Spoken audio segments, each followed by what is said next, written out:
bon, c'est pas mal. Mais la série. Où est la série ?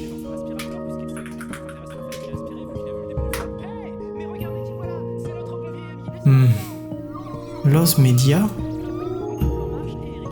Keroro Mission Titar. À part les 3 premiers épisodes, le reste est absolument introuvable. Si des Los Media ont été retrouvés, alors qu'il n'y avait qu'une diffusion, alors pourquoi Keroro serait introuvable ? Je suis convaincu que c'est trouvable, mais où ?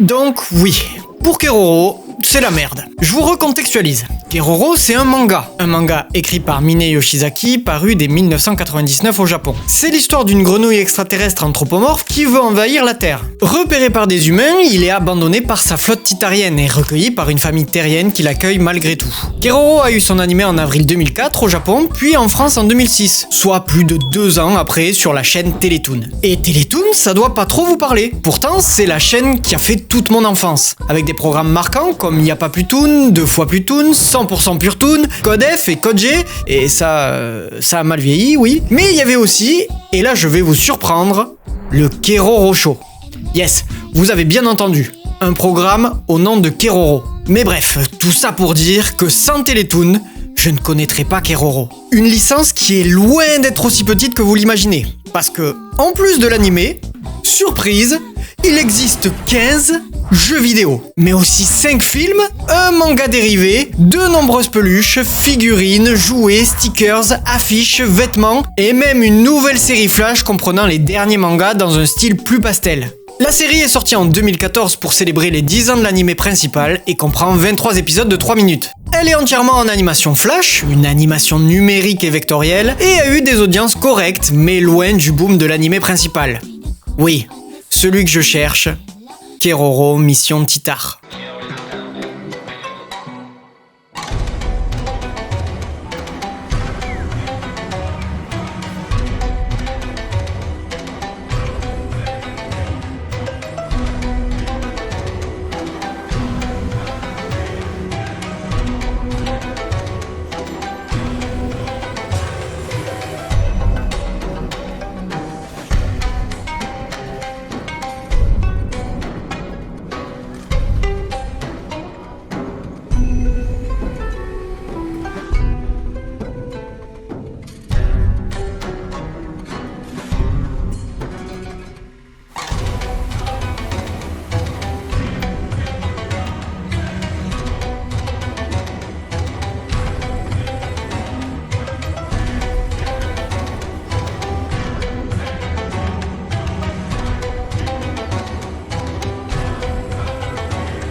Voilà, j'ai enfin retrouvé Keroro.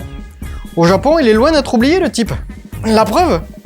Donc là, t'as fait un aller-retour à l'autre bout du monde pour acheter de simples goodies. Est-ce que ce superbe tapis rouge de Jiroro te semble être un simple goodies ? Jiroro. Oui, et puis surtout, t'as pas la série, et encore moins la VF. Mais je sais pas ce que la VF elle foutrait au Japon, en vrai. C'est vrai. Mais...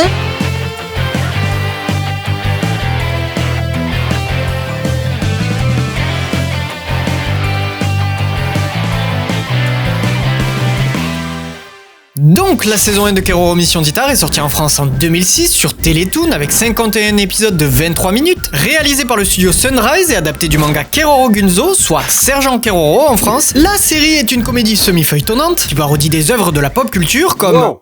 Tu as déjà dit tout ça. Ouais, mais je fais toujours une présentation après le générique. Ouais, enfin, 2 fois c'est pas forcément utile. Puis pourquoi la VF a disparu? C'est ce qu'on veut savoir. Le reste sont pas des boules saveur automne. Poétique, ma foi. J'y viens. Effectivement, alors qu'il existe 358 épisodes de la série Keroro, seulement 103 ont été doublés en français. Et ça, après un premier doublage de 13 épisodes qui n'a pas été gardé. Mais le problème n'est pas là. Le problème est que de ces 103 épisodes doublés, seulement 6-7 sont trouvables. Pourquoi 6-7 ? Parce que les épisodes de Keroro sont divisés en 2 parties. 2 demi-épisodes de 10 minutes, si on peut dire. Donc, les 6 premiers épisodes sont trouvables actuellement, soit 12 demi et 2 autres demi-épisodes. C'est pas très clair, non? En vrai, c'est simple. Ce qu'il faut surtout comprendre, c'est qu'on a accès à très peu d'épisodes VF, et que les ayants droit de la série refusent de les donner ou de les rediffuser, et plus généralement, plus personne ne peut ou ne veut s'en occuper. Et quelque part, c'est compréhensible, parce que s'ils les ressortaient, il n'y aurait probablement pas un assez gros public pour que ce soit rentable, non? Tu me poses la question à moi? Parce que j'en sais rien. Non mais je parlais aux viewers. Mais t'es vraiment fan de Keroro, Jérôme? Alors... Personnellement, Keroro, c'est un dessin animé que je regardais même sur Télétoon. Bien que c'était un de mes dessins animés préférés aux côtés de Danny Phantom sur Nickelodeon, Ben 10 sur Cartoon Network ou Sonic X sur Jetix, dont on attend encore le Vivera sur la saison 2. Keroro fait partie de ce panier de séries dont je n'ai jamais vu la fin pour une seule et bonne raison, l'âge, qui m'a fait me tourner vers le sacro-saint PC, me faisant abandonner la télé. D'ailleurs, si je peux m'asseoir... Mon dos me tire un peu. L'héritage que ça m'aura laissé, c'est le pseudo. J'avais besoin d'un truc simple pour jouer à des jeux de l'époque. La Brute, Toontown ou Krog Monster. Je me souviens plus trop. Et Keroro devant être un des derniers épisodes de dessin animé que j'ai vu à ce moment-là, Jérôme plus Keroro, Jéroro. Logique. Bon fais acte de présence. Ça, je devrais m'en sortir. Et je vous parlais de la popularité de la série, que probablement ça ne marcherait pas aujourd'hui. Et si du coup, je vous présentais les 6 premiers épisodes pour que vous vous rendiez compte de ce que ça vaut. Alors, tout débute avec une voix qui nous explique que... La Terre fut brusquement attaquée par de mystérieux extraterrestres. La Terre est envahie. La mission Titar était lancée. La Terre serait envahie et dominée par de nouveaux maîtres. Enfin, c'était le plan. Non, l'alien est en train de passer l'aspirateur. Ok. Mais ça n'en reste quand même un être supérieur. La plus puissante des grenouilles de l'univers. Une légende vivante. Enfin, peut-être pas tout à fait. Mais vous êtes déjà de retour, demoiselle April? Voici Natsumi, enfin April Monate en VF, et cet extrait représente très bien toute leur relation. Dépêche-toi, stupide grenouille! Oh, sur votre respect, stupide grenouille est très exagéré! Puis Fuyuki, enfin Artus Monate, qui est un grand ami du sergent Keroro et qui détient la Kerobale de celui-ci. Voici Artus Monate. Il tient dans la main la Kerobale du sergent Keroro. Malheureusement, je pourrais pas vous donner les fonctions précises de la Kerobale, car... on ne les connaît pas vraiment. C'est très flou. Et ce, même dans le manga. Mais en gros... ça peut tout faire. Bref, on a un autre souci, Artus ne connaît pas non plus ses facultés et grille la gueule du sergent. Entre-temps, Aki, Anna Monate, arrive à la maison. Voyons voir comment va notre petit Keroro. Celle-ci est ravie que sa fille ait préparé le repas, seulement en retour, elle lui annonce une mauvaise nouvelle qui ravit Keroro. Il va avoir sa propre chambre. Une chambre pour moi tout seul? Dites-moi que je ne rêve pas! Non, non, non, non, non! Il n'en est pas question! D'ailleurs, les enfants apprennent qu'il y a une autre chambre de libre qui est en fait une pièce de débarras dans le sous-sol. A priori, c'est pas très jojo, mais je vous rassure, lui ça lui va. Et Anna n'espère qu'une chose, découvrir ce qu'il va en faire. Oui.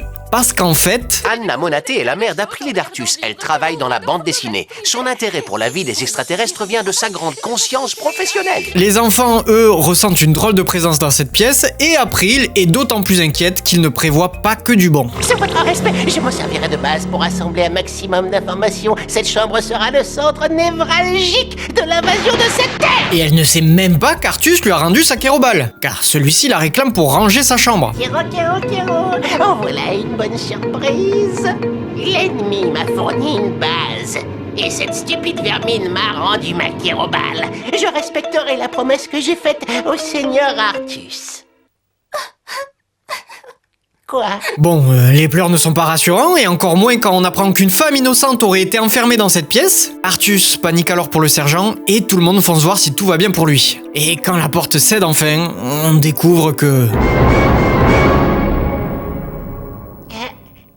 Salut, mesdames et messieurs, soyez les bienvenus dans mes modestes quartiers. Et bordel, c'est tellement un exemple parfait de pourquoi j'aime cette série. L'humour de Keroro est parfait. D'autant plus quand il explique que c'est grâce à sa Kerobal, mais ça stresse April parce qu'il n'est pas censé la voir, puis il la rend jalouse du confort et du style de sa chambre, pour que finalement il en rajoute en lui disant... Quand on habite en ville, on doit avoir internet et une adresse email. Je n'aime pas écouter mes CD sur les mini-chaînes filles de bas de gamme. C'est vrai que ça a l'air d'avoir bien vieilli en fait.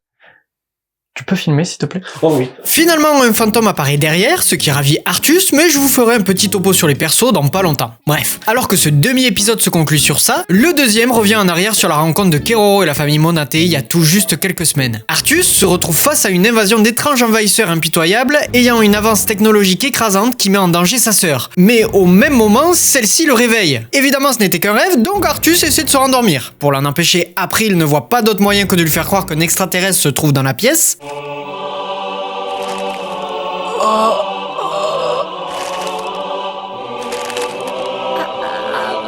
Oui, le souci c'est qu'il y avait vraiment un extraterrestre dans la pièce.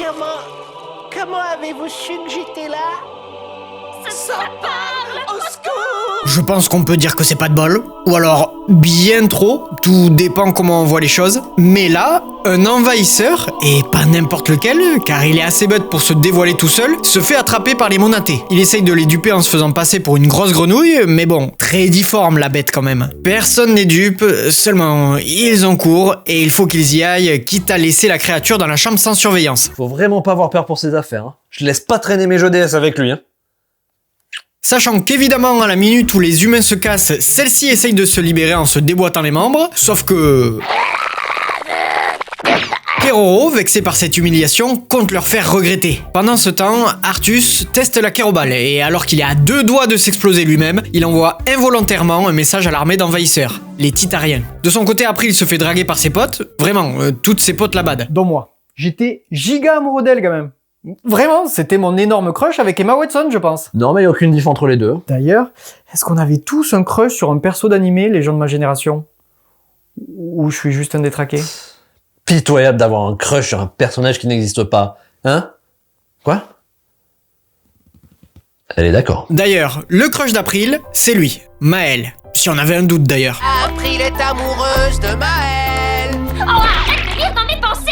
Bon, là il est cringe, mais en vrai il est drôle le narrateur, hein. Bref, April rentre chez elle, mais reste prudente car elle sait que la créature est dans les parages et potentiellement libérée. Et elle se fait avoir instantanément. Keroro sort de sa cachette, réclame son arme et part pour la torturer avec une drôle de créature quand arrive Artus, qui l'explose involontairement. Excusez-moi, je voulais juste téléporter ma sœur pour la mettre hors de danger. Seulement, Keroro les capture et reprend facilement sa Kerobal. Et alors qu'April s'énerve et le traite de stupide grenouille... Si tu continues tes bêtises, je ne t'épargnerai pas, grenouille stupide! Je ne suis pas une grenouille stupide. Je suis le sergent Keroro, chef de la division tactique de la grande armée d'invasion de Titan. Ouais, c'est pas n'importe qui Keroro. C'est le sergent de sa division. Et alors qu'il annonce qu'une fois que ses soldats seront réunis, plus personne ne pourra les défier, Anna arrive. Artus et April le font stresser sur ce qu'elle est capable de lui faire, comme le manger par exemple, jusqu'à ce qu'il réalise qu'il ne craint rien avec sa Kerobal. Et... Rayon désintégrateurs. Rendu dérivé à gogo. J'ai une panne. Sauf que vous allez être surpris, celui qui panique le plus, c'est Artus. Et il essaye de convaincre sa mère de ne pas tuer l'extraterrestre. Quoi? Il veut devenir mon ami? Oui, c'est vrai. Vous et moi, nous pouvons devenir de bons amis, sergent. Seigneur Artus. Ce qui touche énormément le sergent, et de toute façon, Anna est super emballée pour le garder, parce qu'elle sent qu'il va l'inspirer pour créer un nouveau héros de BD. Donc, en somme, Keroro peut rester, et une belle amitié peut débuter. Sergent! Seigneur Artus.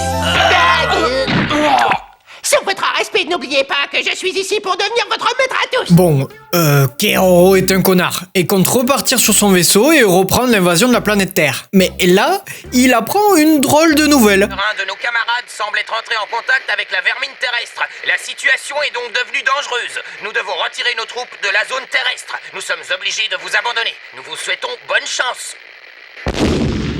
Oui, Il a été abandonné. Du coup, il veut bien être ami avec Artus. Et si ce premier épisode ne vous a pas donné envie, c'est que vous serez pas réceptif à son univers et son humour.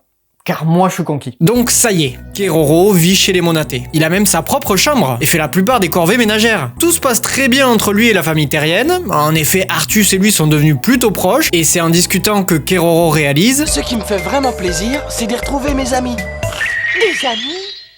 Des camarades? Des camarades? Il aspire encore par mégarde la jupe d'April et les deux Monaté font redescendre très vite Keroro qui était prêt à sortir en ville pour retrouver les autres membres de son escouade. Seulement, une fois les jeunes partis en cours, Keroro fait des recherches sur le net pour les retrouver. Je vais commencer les recherches à 2 km au nord d'ici. Cette fameuse école dont parle le seigneur Artus doit certainement receler des indices sur leur position. Keroro, qui a complètement oublié les mises en garde, se rend à l'école d'Artus pour localiser les autres membres de son peloton. Pendant ce temps, Garance, une riche camarade de classe amoureuse d'Artus, essaye de tenter une approche avec celui-ci mais rien ne sort. Enfin... Des troubles gastriques.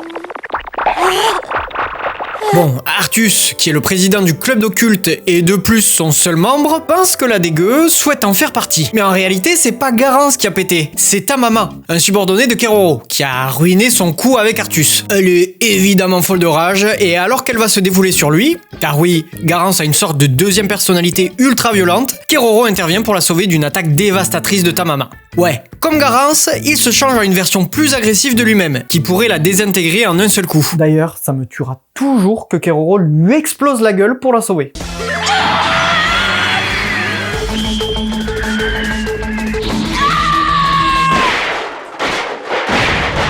Ou quand c'est Garance qui tabasse ta maman. Je n'aurais jamais dû te sortir avec de ces chiens errants qui allaient te tailler en pièces.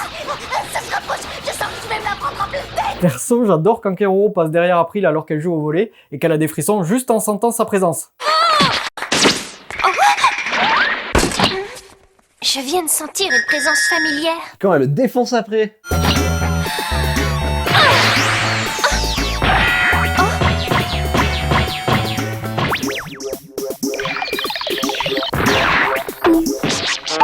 T'aimes bien quand ça se fout sur la gueule, toi, surtout. Oh ouais. Bref, Artus était tombé sur Keroro avant ça, et c'est en recevant un appel de Tamama qu'ils ont pu sauver Garance, tout en se rendant compte que chacun possédait un titarien. Enfin, possède... Artus décide de revoir Garance et l'invite chez lui, pour qu'elle rejoigne le club d'occulte et qu'il parle des deux envahisseurs. Garance, elle, a un autre objectif... dire... Mon cher Artus. Toutefois, l'épitrerie de Keroro et Tamama la perturbe et l'énerve un tantinet, et Keroro devient jaloux en découvrant la vie de luxe de Tamama chez les Belair, contrastant avec sa situation. Par exemple, Garance possède une chaîne de restaurants, très semblable à McDo, chez elle. Parmi plein d'autres restos, des marchands de jouets, des magasins, etc. Oui, ses parents sont milliardaires et tout ça déprime profondément le sergent. C'est carrément beau! On reconnaît tout de suite la qualité de la viande Belair! Keroro a la même réaction à chaque fast-food. Comment tu fais ça? Elles sont si délicieuses. Bref, Garance finit par sauver Artus d'un gâteau vivant cuisiné ou créé par les deux titariens et arrive à sortir. Dieu merci, je suis soulagée, mon cher Artus. Et il se trouve qu'en fait... Tu as enfin réussi à le glisser dans la conversation, mon cher Artus. Surtout que de notre côté, on faisait tout ce qu'on pouvait afin de te distraire!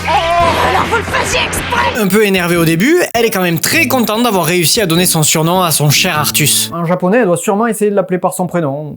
Ou Fuyuki-kun. Fuyuki-kun? C'est son prénom japonais. D'ailleurs, il a le même dans les mangas. Ah, satané weeb. J'en étais où? Ah oui, Keroro commence à se sentir piégé et déprimé dans la maison des Monaté, souhaitant explorer l'extérieur pour relancer son invasion. Avec l'aide de Tamama et d'Artus, il cherche des façons de sortir discrètement. D'abord en sortant caché dans le sac d'Artus, puis en se déguisant avec des costumes de robots, des costumes humaines, un maquillage discutable ou avec une plante qui donne des hallucinations et qui réduit l'espérance de vie. Bref, c'est la tuile pour le sergent, coincé chez les Monaté pour toujours s'il veut éviter les dissections et autres tortures. Keroro est au bout du rouleau. Sauf votre respect, il n'y a plus aucun espoir, je ne verrai jamais le chemin qui mène à la liberté. En plus, April en rajoute en disant qu'il leur fait perdre leur temps et qu'ils se plaignent trop, mais au même moment, Tamama ramène de la bouffe pour réconforter le sergent et... Il sort d'où ce con? Je me déplace en me servant de la double barrière. En tournant légèrement l'insigne situé sur mon casque, je deviens invisible.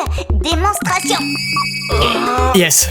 Vous ne rêvez pas. Ils peuvent devenir invisibles, ces types-là. Mais visiblement, Keroro, sergent tout de même, n'était pas au courant de l'information.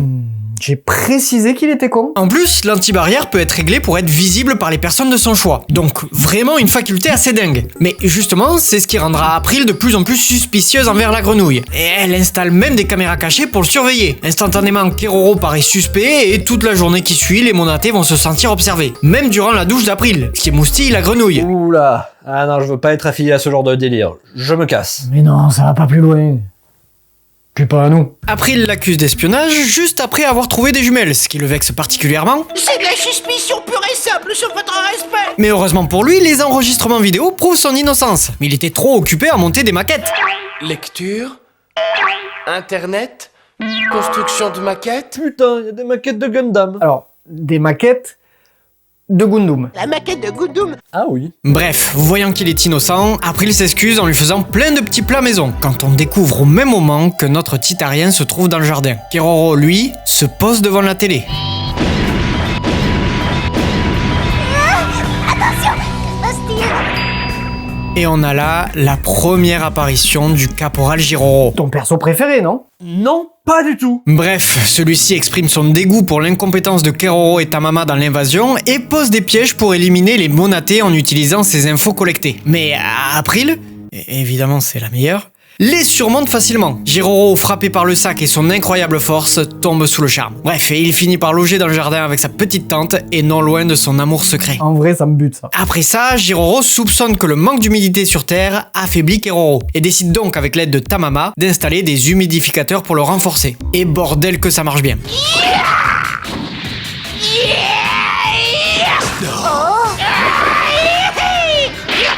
Personne ne pourra m'arrêter. L'excès d'humidité dépasse les limites raisonnables pour un titarien et rend Keroro incontrôlable. Et un peu con aussi. Je me souviens de l'époque où j'étais éblouissant. Je m'égare là. Mais ça, c'est plutôt habituel. Par contre, il se retourne contre son équipe. Et ça, c'est imprévisible. On a un combat très stylé entre Tamama et le sergent, qui rappelle un autre animé.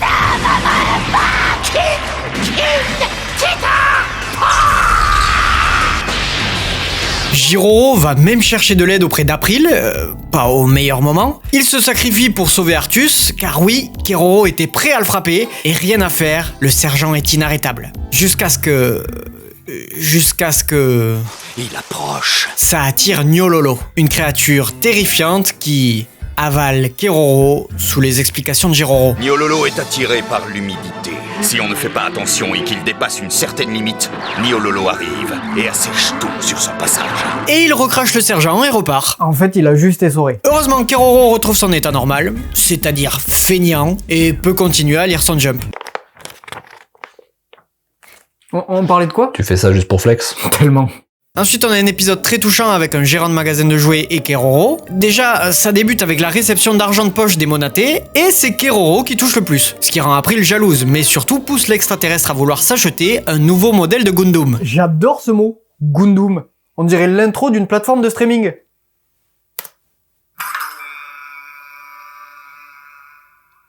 Bref, il part avec l'antibarrière dans une petite boutique de jouets locale, mais se retrouve bloqué au moment de payer. Et oui, comment payer en étant invisible? Car si on le voit, il pourrait être dénoncé aux militaires ou aux médias. Seulement, nouveau problème, l'antibarrière s'est désactivée. Il est donc coincé, et alors qu'il essaye de s'échapper, le gérant le repère et le prend pour une peluche ou un drôle de jouet. Il reste alors immobile durant des heures jusqu'à ce que le magasin ferme, avec lui dedans. La journée nulle quand même. Sachant qu'il s'est pris un vélo, un scooter et une voiture juste avant. Allons-y.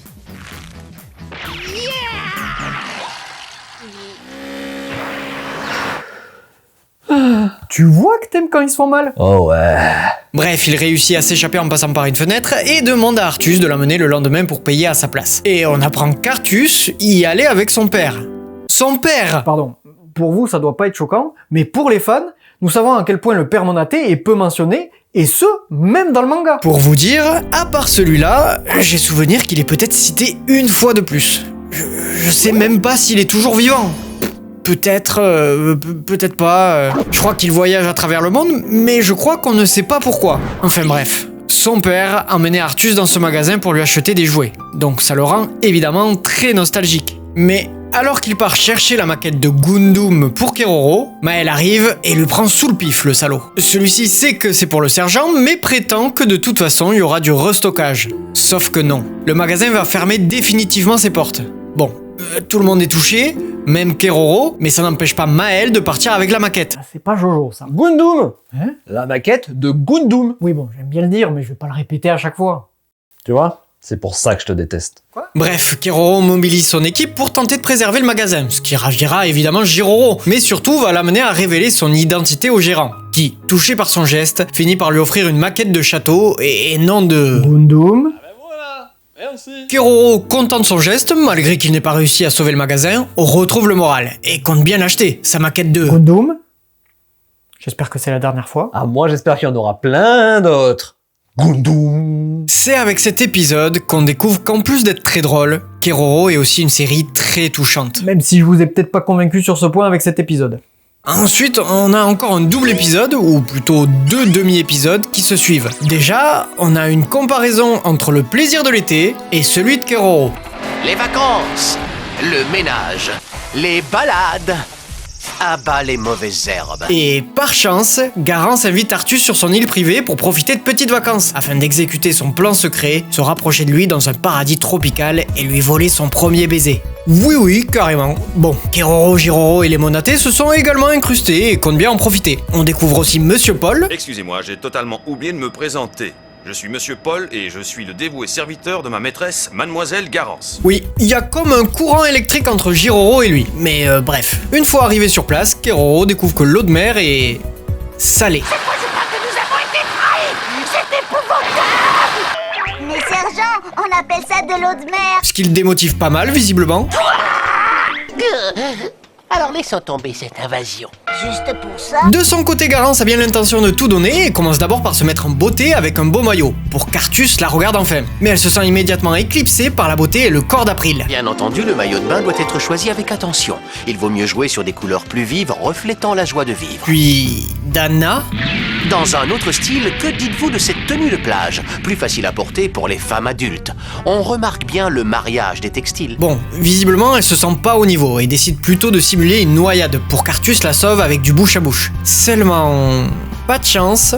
il ne sait pas nager. Garance manque alors de se noyer pour de bon et c'est à cause de Jiroro et Monsieur Paul qui s'affrontent au pire moment. Elle est visiblement sauvée par Paul et juste après par une créature pieuvre bien affreuse apportée par Keroro. Après ça, elle tente notre délire, faire peur à Artus pour qu'il la défende. Artus, j'ai si peur. Oh, ne t'en fais pas, Garance, je suis là. Et si tout va bien, c'est le premier baiser. Donc elle organise une chasse aux fantômes qui débute par des disparitions mystérieuses de dessert. Oui, sauf qu'elle croit que c'est Paul qui s'en occupe, alors que c'est l'œuvre du fantôme du sous-sol des Monaté qui les a suivis lors du voyage. Bref, ça finit avec d'un côté Keroro et Tamama qui ont le mal du pays, enfin de leur planète, et de l'autre côté Jiroro et Paul qui se respectent mutuellement pour leur puissance, mais surtout parce qu'ils dévouent chacun leur vie à un être cher. Oui, Jiroro pour April. C'est hyper bizarre. April et Anna qui sont traumatisés par le fantôme, et finalement Garance et Artus qui se sont un peu rapprochés. Faut dire qu'elle a acheté l'île pour 35 millions d'euros, exprès pour ça. Et voilà, c'est tout ce qu'il nous reste de la VF. On a aussi le demi-épisode où l'escouade de Keroro creuse dans une station thermale en espérant se faire des sous, et un autre où ils vont à la station privée des Bel Air pour que Garance et Artus se rapprochent. Encore. Et que Keroro, Tamama, Jiroro, Dororo et Kururu s'entraînent pour l'invasion de la Terre. Dororo et Kururu. C'est lequel le ninja? Dororo c'est le ninja et Kururu le savant fou. Donc, comme je vous disais, on a que ça en VF. C'est bien triste et bien frustrant quand on sait qu'elle mérite d'être vue et revue en boucle.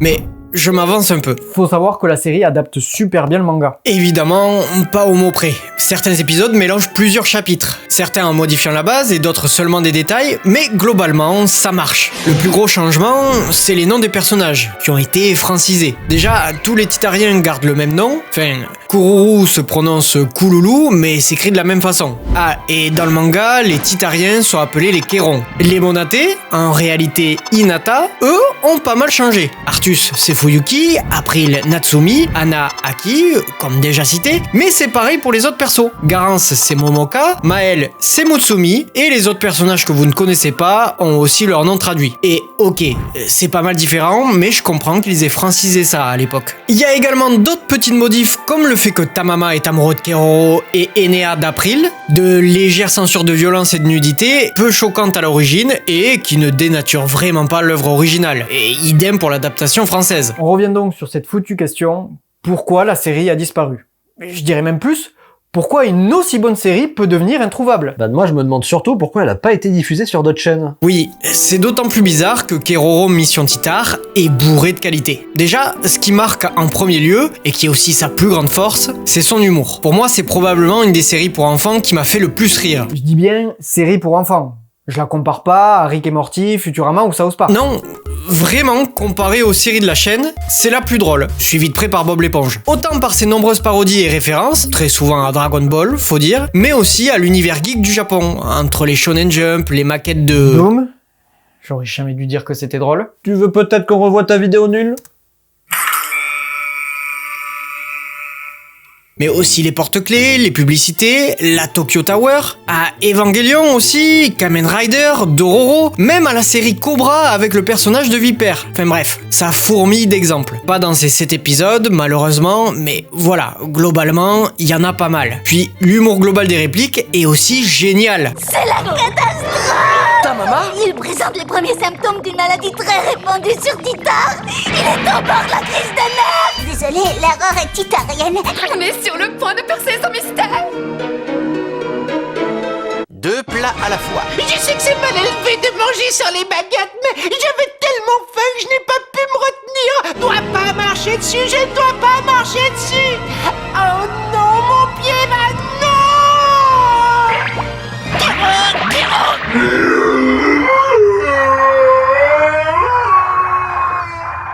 Elle est parfaite, c'est vraiment magnifique comme ça. Dites-moi tous les deux. Le sergent et ta maman ont trouvé une complice. C'est vous, Paul? Vous êtes inutile ici et nous ne voulons pas de vous. Kero, allez, tiens bon. Ah, je connais Paul, il est prêt à tout. Ne fais pas attention, il est en train de délirer.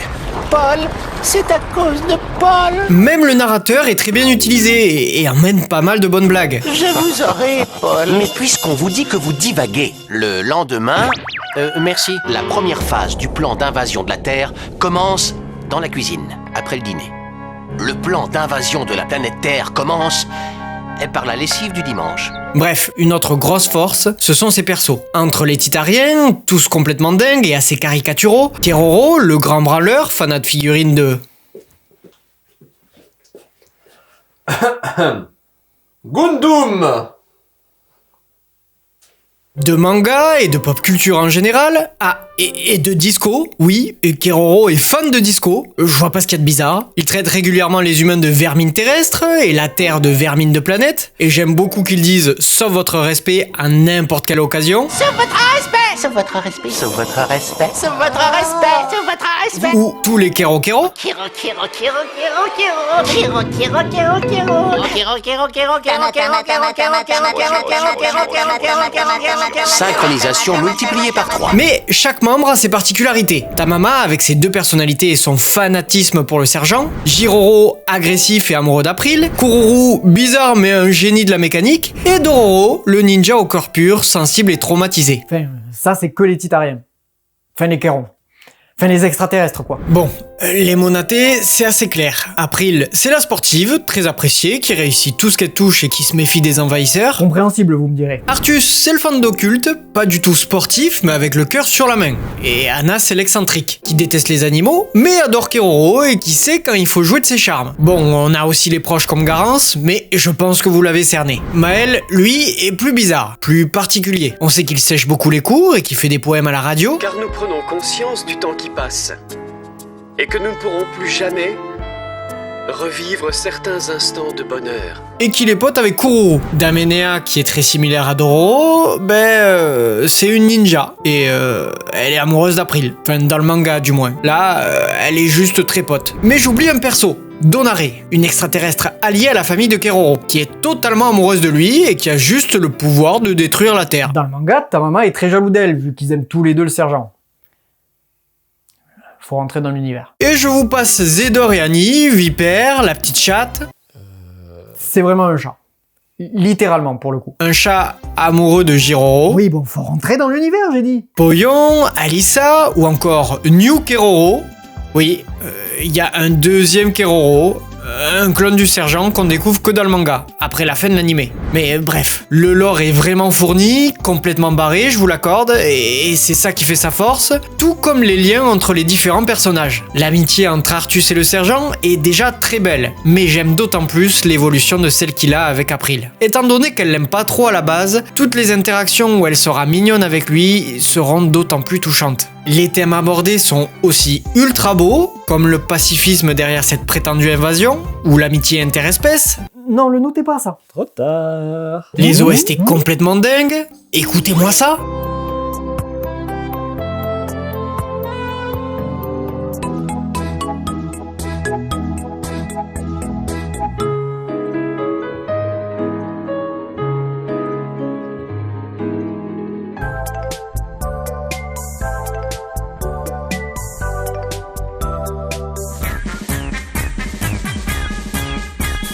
Et en parlant des musiques, car évidemment je n'ai pas oublié, les génériques. Le générique du début est beaucoup trop culte et mignon, avec ce côté décalé qui va bien avec la série, sachant que c'est la voix de Keroro et de Jiroro qui chantent en plus. Kero, l'aventure commence. Il nous faut compter sur la chance. À vos ordres, toujours prêts. Prenez garde, nous arrivons, cachez bien vos jouets. Dans tout l'univers, à travers les galaxies, le sergent Keroro sera toujours votre ami. Car nos bêtises font rire le monde et tout l'univers. Et le générique de fin est d'autant plus fou de par sa 3D assez rare à l'époque. Oh oui, ce n'était que le début de mon temps. La danse et bien sûr le disco. Nos cœurs balancent, garde bien le tempo. Pas de combat, mais la fête, c'est le meilleur plan pour gagner les planètes. Musique, d'abord, on est des afros. D'autant plus marquant que Keroro la chantonne régulièrement. Le mot de passe est Sergent Afro. Kero marche en avant. C'est fou ce qu'ils ont l'air détendus. Et qu'est-ce qui m'arrive? Je vois des étoiles partout. Keroro, arrête de faire l'imbécile. Mais évidemment, le point qui rend cet humour, ces dialogues et ces personnages aussi puissants, c'est sa VF. Oui, bien sûr que ça joue. Le casting est parfait, que ce soit pour Keroro, Tamama, Jiroro, les Monate, vraiment, tout marche. Alors pourquoi? Pourquoi elle est introuvable? À cause de son animation classique? Compréhensible pour une série humoristique. Son humour très particulier. Évidemment, il ne peut pas plaire à tout le monde et les gags peuvent sembler répétitifs et beaucoup de vannes et de sujets sont un peu datés. Ou peut-être car il y a très peu d'avancées scénaristiques. C'est un des gros problèmes des gags manga, ça. Pas particulièrement de Keroro. Donc, pourquoi? L'absence de sortie commerciale officielle a dû forcément freiner l'accès à la série. Si une édition DVD existait, on pourrait la retrouver bien plus facilement, comme notamment les premiers épisodes de Duel Master. Et le fait qu'elle ait été diffusée sur si peu de chaînes n'aide pas non plus. Puis, sa popularité aussi. Malheureusement, Keroro n'a pas un très gros public, que ce soit à cause des faibles diffusions ou des défauts présentés plus tôt. Keroro n'a pas eu un énorme impact en France. Mais au Japon, c'est autre chose. Keroro est une œuvre bourrée de références japonaises. Il est logique qu'elle marche mieux dans son pays. Heureusement, depuis 2023-2024, une communauté dévouée sur Discord et Reddit a retrouvé ces quelques épisodes en VF et les a postés sur la chaîne YouTube Keroro VF Archive. Oui. Si vous vous demandez comment on a eu tous ces premiers épisodes supposément disparus, c'est bien grâce à eux. Et je mets tous leurs liens dans la description d'ailleurs. Parce que cette communauté de passionnés se sont battus pour retrouver les quelques épisodes disponibles aujourd'hui et continuent à chercher activement les épisodes restants. Donc, faut bien que vous compreniez que sans eux, on n'en aurait pas un seul aujourd'hui. Ils sont la raison pour laquelle Keroro n'est pas encore mort. Ils font perdurer l'amour et la passion pour cette série et cette VF. Je vous demanderai donc, si vous avez des épisodes enregistrés, de les contacter. Ils acceptent tout, même en basse qualité. Mais est-ce qu'on peut espérer un retour de la VF ? Et est-ce que c'est vraiment possible au moins ? Techniquement, oui. On sait que les épisodes existent encore et qu'au minimum, Ina les détient. Mais eux ne peuvent rien en faire. Le mieux, ce serait qu'ADN, la plateforme de streaming française, récupère les droits. Elle possède pas mal de VF d'animés de notre enfance et c'est sûrement la seule qui pourrait s'y intéresser. Parce que même si une autre plateforme comme Crunchyroll les possédait, et d'ailleurs je crois qu'ils les ont bien aux États-Unis et au Japon, ils ne s'embêteraient sûrement pas à prendre la VF mais se contenteraient juste d'une VOST. Mais une bonne nouvelle, c'est que la série est de retour. Sérieux ? Enfin, pas tout à fait. À la base, c'était bien une nouvelle saison de l'animé qui devait revenir pour les 20 ans de la série. Mais finalement, ce sera un tout nouveau film qui devrait sortir en été 2026 au Japon. Et là, c'est moins rassurant, faut l'avouer. Une nouvelle saison aurait pu motiver ADN à reprendre les droits. Le film, c'est beaucoup moins sûr. Donc c'est mort. Malheureusement, c'est mal barré. En soi, tous nos espoirs résident sur ADN. Seulement, il faudrait réclamer la série en grand nombre pour espérer qu'elle et sa VF revoient le jour. Je vois. Mais sinon, toi, avec tout ça, c'est quoi ton avis sur la série ? C'est bien!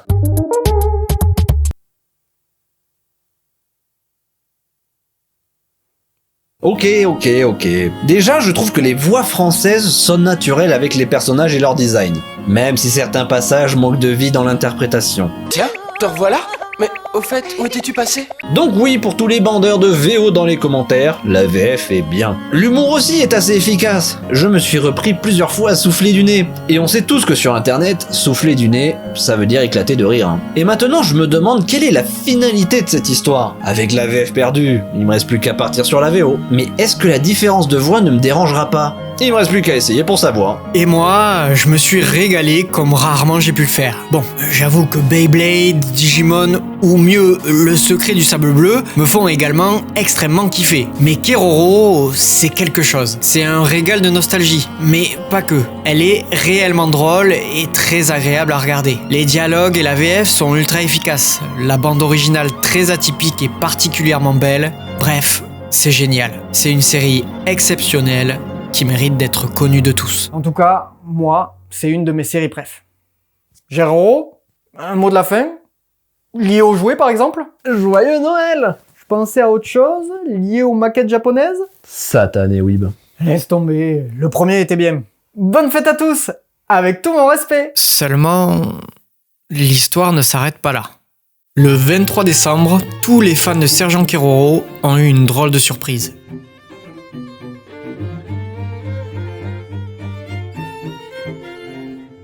Est-ce qu'on est donc en droit d'être plus optimiste ? Je pense bien.